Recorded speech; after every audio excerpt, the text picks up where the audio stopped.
Hello everyone, my name is Paul and welcome back to another reaction video. Today, we are so back. It is so good to be back and doing this again. I have talked a little bit before about Death Battle and, well, I've had a few reactions to it in the past, some very positive. But the main factor to all of it is, of course, as a lot of people have discussed, Rooster Teeth being closed down in March of this year. And with that came the closure of all its shows without funding or knowledge if they'd even be able to finish or keep going. And Death Battle was among those shows. A very long waiting period later, with a lot of twists and turns that we've all had to manage and figure out and deal with. The Kickstarter was a massive, massive success, and here we are now. Today, I'm going to be reacting to the first episode of the fully independent web show Death Battle. Omni-Man versus Bardock, Invincible versus Dragon Ball. I've been so excited and waiting for so long to get to react to this, as everyone else, and I'm going to finally just get right into it. I'm so excited to see where this goes. As of now, I am rooting and betting Bardock will win. I'm not terribly familiar with the character, but I do feel like he's going to win this. And just to cement it, a little something extra.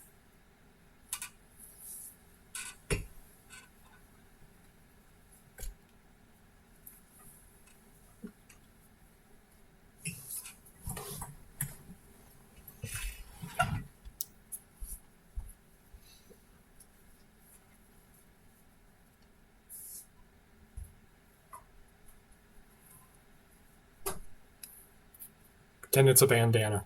It's the closest thing I had. We are going to get straight into it. In 3, 2, 1. This battle is sponsored by Manscaped. Okay. Step right into it.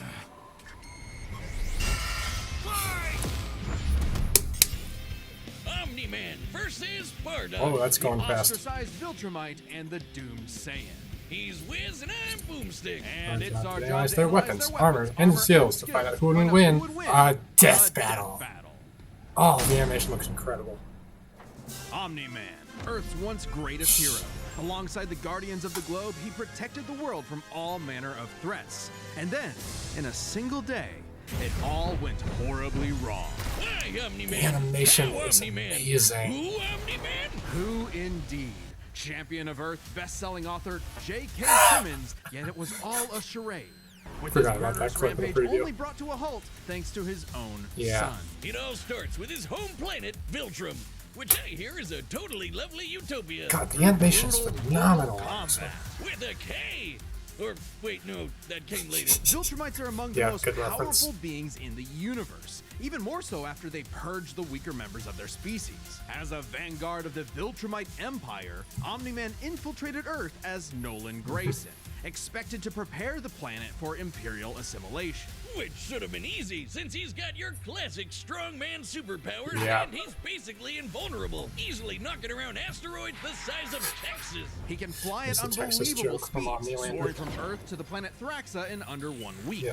Thraxa is, quote, a couple galaxies away, give or take, so a minimum of 2 galaxies. Okay. Beyond the Milky Way's neighbor Andromeda is the lesser-known Triangulum Galaxy, which is over 2.7 million light-years away. Whoa. Reaching it in Okay. under 1 week means Omni-Man must have flown over 142 million times faster than light. Oh, and Viltrumites can't breathe in Yikes, that's space, high. so he held his Yeah. breath the whole way. Here's the And it's beard. not like he was in a rush. He was on a soul-searching trip, contemplating the significance of smashing his own son's face in.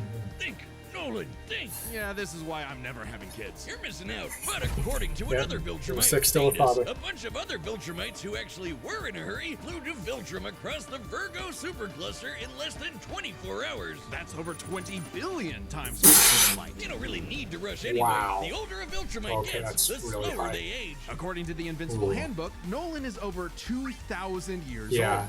And regardless of age, Viltrumites don't suffer muscle fatigue like humans do, so they rarely ever tire out. Seriously? He's got parenting easy mode on, and he couldn't even handle that. Would have killed for that back when my daughter was born. Well, you would have to be a Viltrumite first. A Viltrumite's body contains smart atoms, which they subconsciously manipulate. This cellular structure can effectively recall certain states of being regardless of their present environment. Interesting. Reacting to changes at an atomic level to perform the impossible. Yeah, like surviving your intestines getting ripped out, or even more scary, ripping out your whole beard all at once. Ugh. Only a Viltrumite could pull off something that disturbing. Nolan is incredibly tough, but if he faces superior forces, his smart atoms can adjust to there's make that him even monster from stronger by Malady. comparison. This is why Viltrumites are considered invincible. Most weapons in the universe can't even scratch a Viltrumite like him. Even a ship's cannon like this one can't take down a Viltrumite, and it obliterated a massive solar disk look at that nearly half the editing. size of a star. Speaking of planets, he's strong enough to shatter one by flying straight through it. A planet so big it has a whole ring around it. The Roche limit factor dictates the size a celestial body must be in order to disperse orbiting material as a ring. In short, an Earth-sized planet can't support such a ring, meaning this one must be much larger. And don't get me started on how the ring is actually made up of dead bodies because, spoilers? Just go read the comic. If Roche isn't doing it for you, this planet also supports 5 moons in its orbit, and even the smallest is a perfect sphere, meaning its own gravity shaped it. At minimum, a moon like that must have a diameter of 600 kilometers, or 370 miles. Comparing this to the planet's diameter, we can tell this world is nearly 14 times larger than Earth. Or it was before, you know, kablam. Now, Omni-Man does have his weaknesses.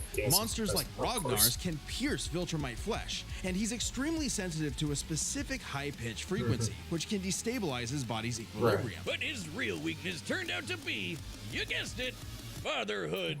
Thanks to his son Mark, Nolan began to re-examine his perspective and his place in the universe. He settled down in a new place, got himself a new job, and even had a new kid with his new wife, who's a bug. The bug lady, he banged a bug. Why, Omni-Man?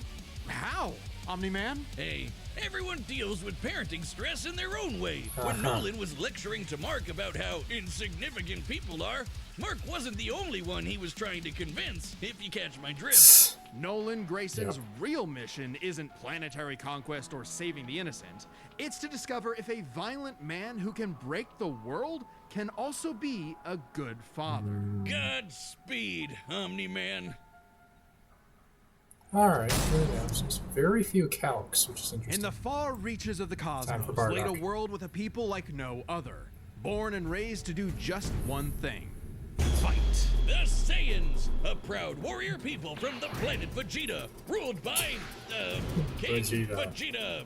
Well, narcissist much. Exactly. Their pride blinded them to the truth of their impending doom. But perhaps one Saiyan represented the best of them, even during their waning glory days. Bardock! He's cool, he's crude, he's got a bad attitude, and if he goes apeshit, you're totally screwed. And guess what? He's father of Goku. Oh wow, I never would have guessed. Right? What a curveball. So what does that make Turles? Who? Bardock was a cold-blooded killer, ruthlessly conquering planets in service to the Saiyans' true overseer, Lord Frieza. They didn't just conquer planets, they wiped out every living thing, leaving Frieza uninhabited rocks to sell away. Bardock was an asshole. Well, until he wasn't. Bardock's story has evolved over the years, with multiple iterations to draw from. Including one where he's a brilliant scientist. But only one is considered officially canon. Bardock's demeanor began to shift when he met and eventually married fellow warrior Guinea, and had 2 sons, Raditz and Kakarot. No, Bardock didn't go totally soft. He was still a ruthless warrior. You know that iconic red headband of his? It's stained with the blood of his fallen friends. Hardcore. Bardock could fly, move faster than light, and was naturally adept in using his ki as an explosive weapon. AKA shooting lasers from his hands. True to his brutal screw-you nature, Bardock's moves are all about overwhelming power. His final spirit cannon is like a ki-powered bazooka. His rebellion hammer punch ignites enemies on contact, and his rebellion spear basically turns him into a supercharged battering ram. The guy has no chill. He will run you over, break your spine, light you on fire, and then move on to the the next guy, all in a day's work for a Saiyan. Marriage didn't change that. course. While Bardock cared for Gine, in fact being one of few Saiyans of his time to actually have a romantic partner, he was Really? still no family man. Like most Saiyans, he saw his sons as nothing more than future soldiers. Yeah. Bardock was a low-class warrior, so it was unlikely his kids would grow up to be anything more than battlefield fodder. Yep. But they would still possess the Saiyans' power, a transformation that was the key to their planetary devastation. Big Monkey! Under the light of a full moon, a Saiyan with a tail manifests the Uzaru. Yep. This great ape form increases Bardock's power tenfold, turning him into an God, Vegeta unstoppable had that. kaiju. Quick, someone call Yajirobe!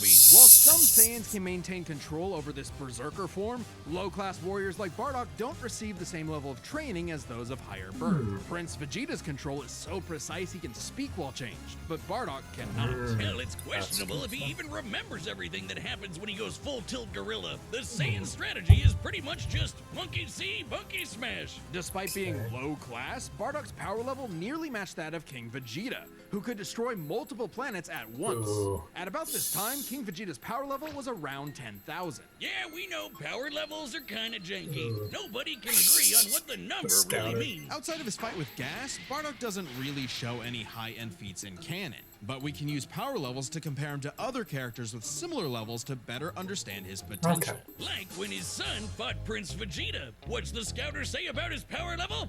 It's over 8,000.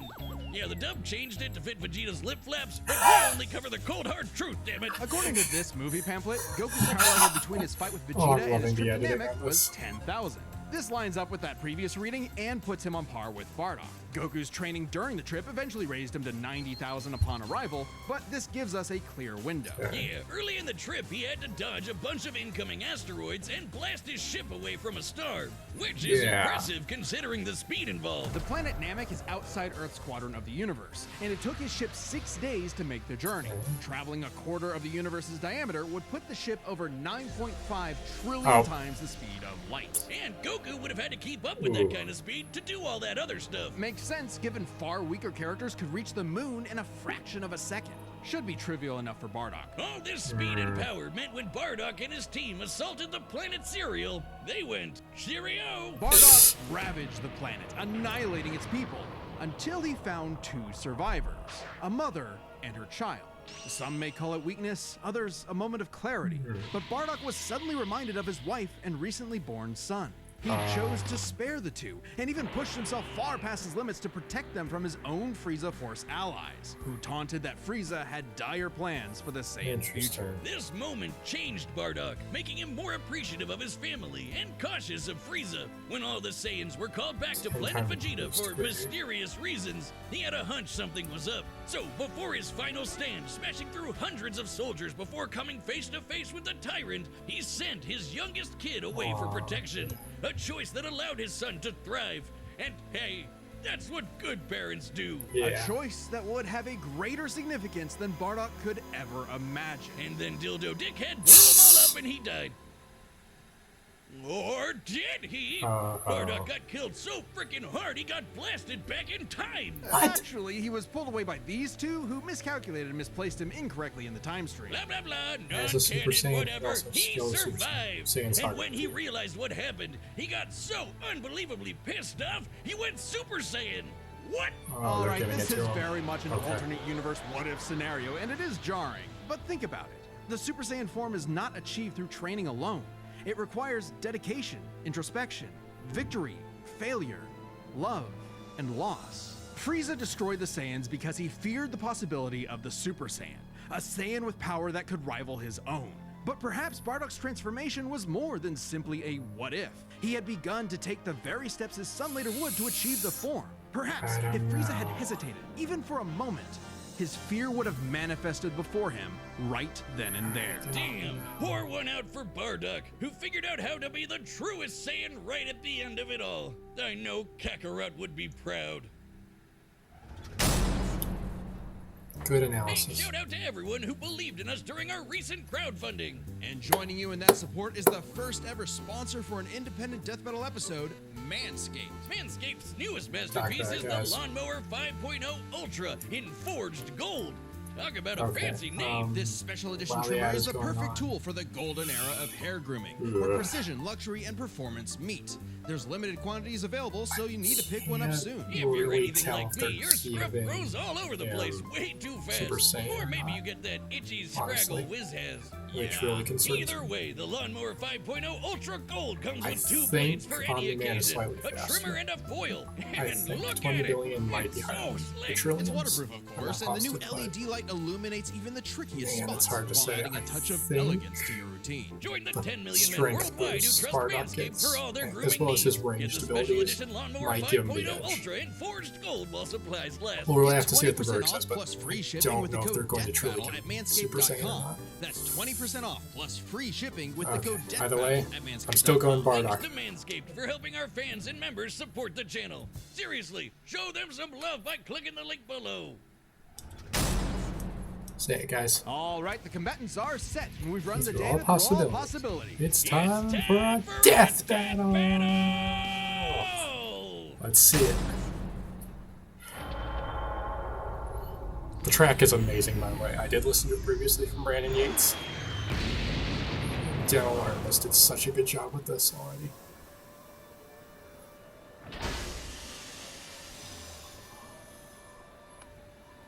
Great. Another gross bug planet. Ah, that's what he is. Oh, This planet isn't anyone's to conquer. Don't underestimate me!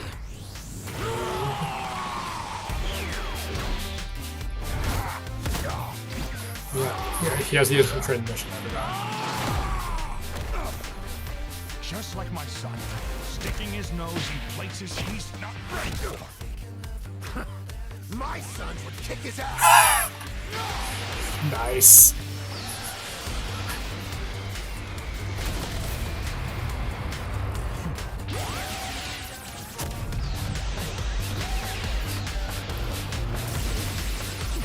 Oh, I'm loving this so far. Hey.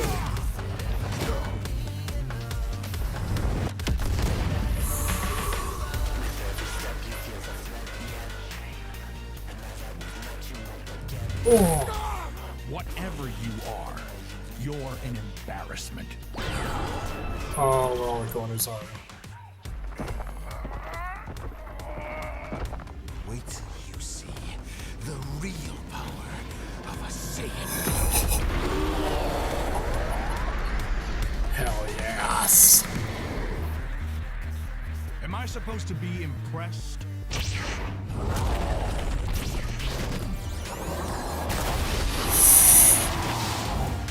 Wow, that looks good.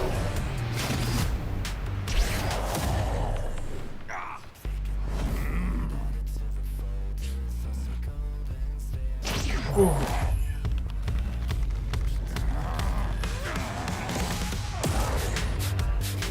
Watch that tail, watch that tail. Yep. Oh. Yep. Okay. Oh, of course. Shit. Of course. Oh, that was good. Uh-oh.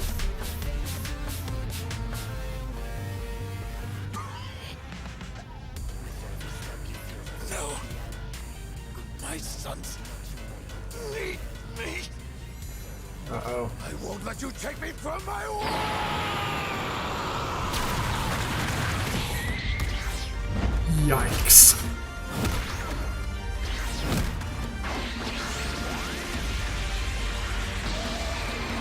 Come on, Omni-Man, what you got?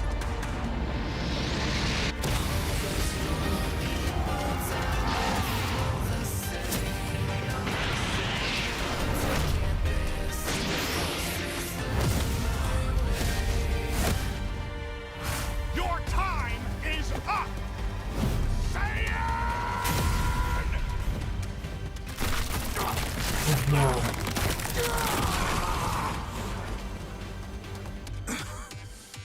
You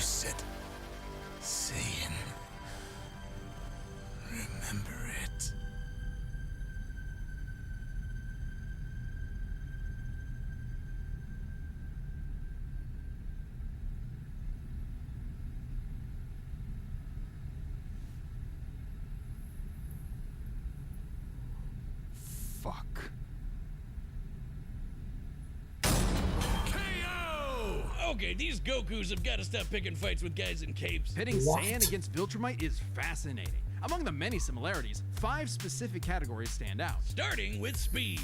Bardock is much faster, given his power level matched Goku dodging asteroids at 9.5 trillion times light speed, much higher than the Viltrumite's fastest speed. Add on the 50 times multiplier from Super Saiyan, and it's a huge difference. Right, Bardock clearly has the speed advantage, but strength and durability are another story. Though it doesn't seem like it at first, Bardock scales to King Veggie, who wrecked 3 planets at once, and Omni-Man only smashed 1. But given how big that one planet was, the numbers are actually pretty similar. Until we factor in the Super Saiyan boost, right? Well, there's a catch.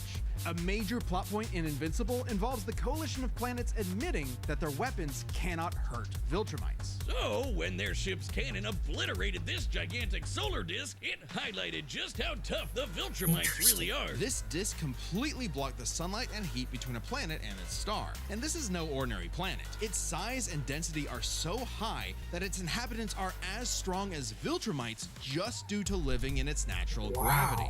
To fully block the light to such a planet and remain in consistent orbit, the disk would need to be positioned at its L1 point, the spot that creates an uninterrupted view between sun and satellite, and the disk itself must be about half the diameter of the star in question. This means the scaling of the disk puts it at 3 septillion tons. That's 24 zeros! Which makes Omni-Man over 11,000 times stronger than base Bardock. Not even the Great Ape or Super Saiyan forms could make up that difference. So strength goes to Nolan. Still, numbers aren't everything. As Right. far as versatility in combat goes, neither had one distinct advantage that could win outright. Omni-Man survives in space for much longer, but Bardock barely squeaks out the edge here thanks to his ranged versatility with key attacks and, of course, Super Saiyan. Okay, let's address the Super Saiyan Bardock thing. It's perfectly fair to question whether or not the form should be in this comparison at all. However, even with the form included, Nolan still takes this, especially when it comes to our last 2 categories, experience and stamina. Yep, Omni-Man's been around a lot longer than Bardock, over 2,000 years, and even with Super Saiyan, Bardock's no master of the form. And without that mastery, the form drains the user's energies at an increased rate. Which brings us to what may be Omni-Man's most surprising advantage. Those weird smart atoms. Saiyans like Bardock can fight for days on end, but only for so long. Bardock possesses a limited pool of ki, which only depletes faster when using super forms like the Great Ape. In contrast, Omni-Man's biology prevents him from tiring in most cases, letting him travel across whole galaxies for weeks non-stop. And his smart atoms adjust to counter whatever physical strain he's subjected to. How fast do they? Crazy speed and power made him a real challenge. But Nolan's strength, experience, and sheer endurance presented an unstoppable and unshakable force that would inevitably land the killing blow. When push came to shove, Omni-Man raised the bar. Duck. The winner is Omni-Man. Next time on Death Battle. Wait, who? No way. Oh no. Oh, it is.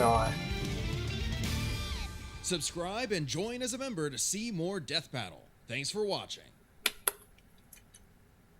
You know I'll be there.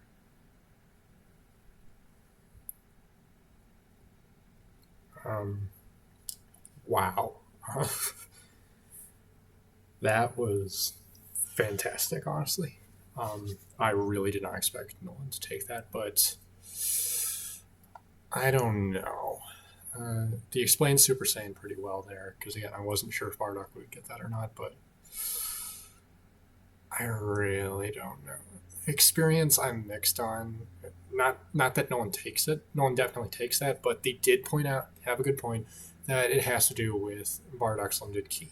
And unlike characters like Vegeta or Goku, he didn't have enough to back it up with. So it was a point of not getting enough strength that he would eventually run out and his body would give out, which is what happened there. That does make sense, but wow, I was not expecting that at all. Really, really good episode.